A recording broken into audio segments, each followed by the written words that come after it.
Okay, I've decided to change my job title from YouTube director to guy who reviews slow telephoto lenses when Chris is out of town, because last time I did a lens review, it was the Panasonic 1-500 f5 to 7.1, and now I've got this, the Sony 100-400 f5.6 to f8. It's very affordable and doesn't let a lot of light through. I'm Jordan Drake, this is PetaPixel, and I sure hope the birds don't go in the shade today. Look, if I'm going to be out shooting bangers all day long, I'm going to need a place to store those aforementioned bangers. And that's why I'm glad I've got my OWC CFexpress Type A card. Now, this is the less common format that are really only used in Sony cameras. I've got an A7R5 today, so I can get lots of high resolution for evaluating these images. And I really like these cards because they've been reliable in every camera that we've tried them in. As well, the CFexpress Type A comes with a CFexpress Type B adapter, so you can use it with CFexpress Type B card readers like the ones that OWC make. I also really like that they have Energize software, so you can cleanly format your cards, update the firmware, and check the health of the card. We love OWC cards, and that's why I'm going to use it today to get some bangers! So we've been seeing some of these slower, really compact telephotos from a few of the other manufacturers. Recently, Canon brought one out, the aforementioned Panasonic, but Sony really haven't had any options in this line. But you need to remember, the Sony E-mount is probably the widest availability of any lens mount out there. You can get excellent small telephotos from Sigma and Tamron, so this lens is really going to have to perform in order to make it worth taking a look at. Now, this certainly isn't designated a G master, but it's not even a G lens, so it's pretty utilitarian, but that lets them really keep the weight down. This thing is 654 grams, which is incredibly lightweight for a telephoto that's going all the way to 400 millimeters.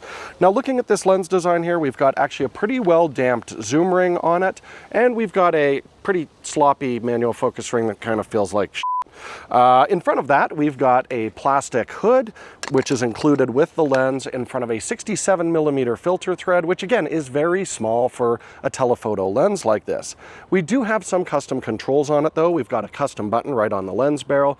We also have an autofocus manual focus selector switch, but it does have the focus limiter on there, which I found a little bit frustrating. Sometimes I'd think I was clicking to manual focus and I just turned the focus limiter on.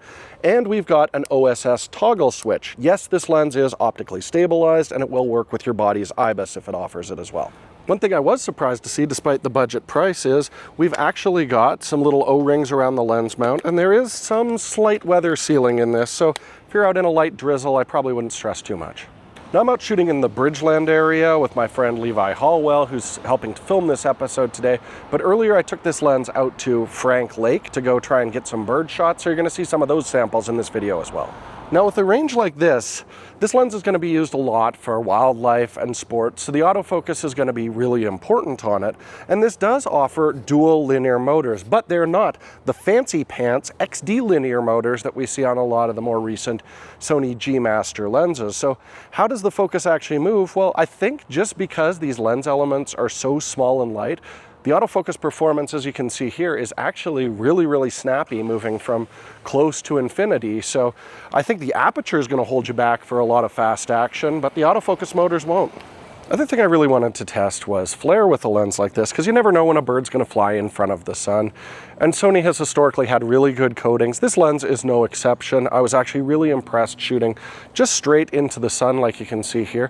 We're not really seeing any kind of ghosting, and contrast still remains really solid in it. So again, very good performance. So when we're talking about a variable aperture lens like this, it's important to know when the aperture actually changes, because a lot of super telephotos will just very gradually get darker, but this one is actually pretty extreme. So yes, we're at 5.6 at 100 millimeters, but we're down to f6.3 by the time we're at 135 millimeters, f7.1 at 180 millimeters, and then f8 at 220 millimeters. That means if you want to use this as a real telephoto, it's effectively an f8 lens.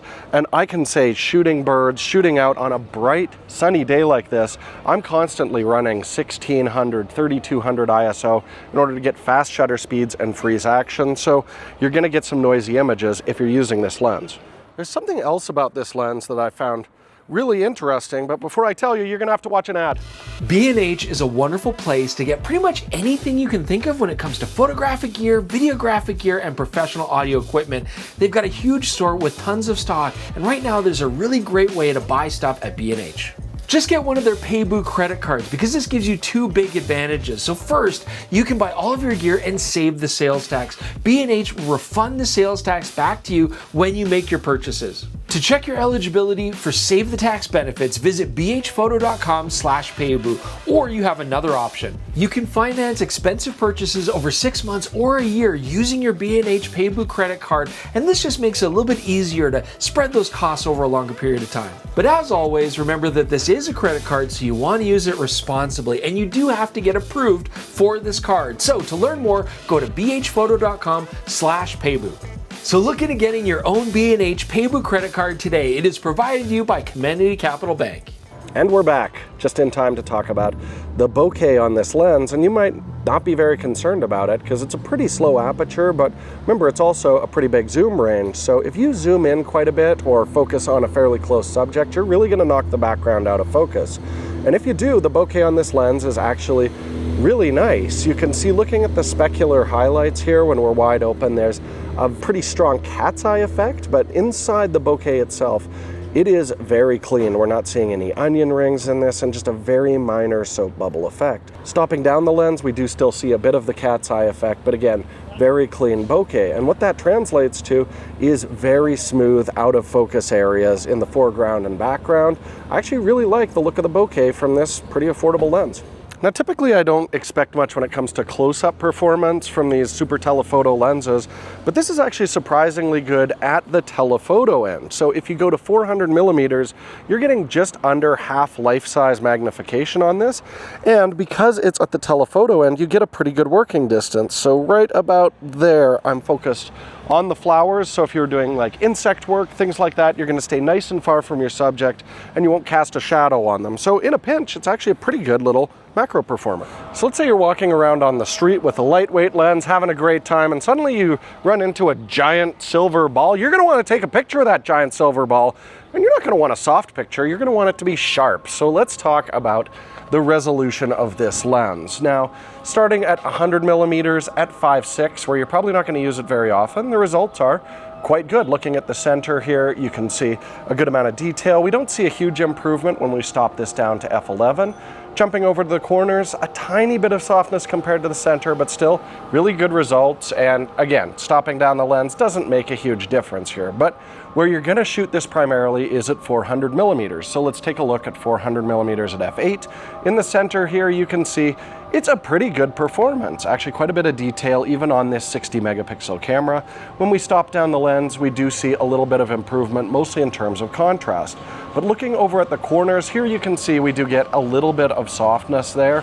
Stopping down the lens does help a little bit, but it never gets tack sharp. So you're going to want to keep your subject more in the central areas of the frame, and you're going to get pretty good resolution out of this lens. It's impressive considering its size and price.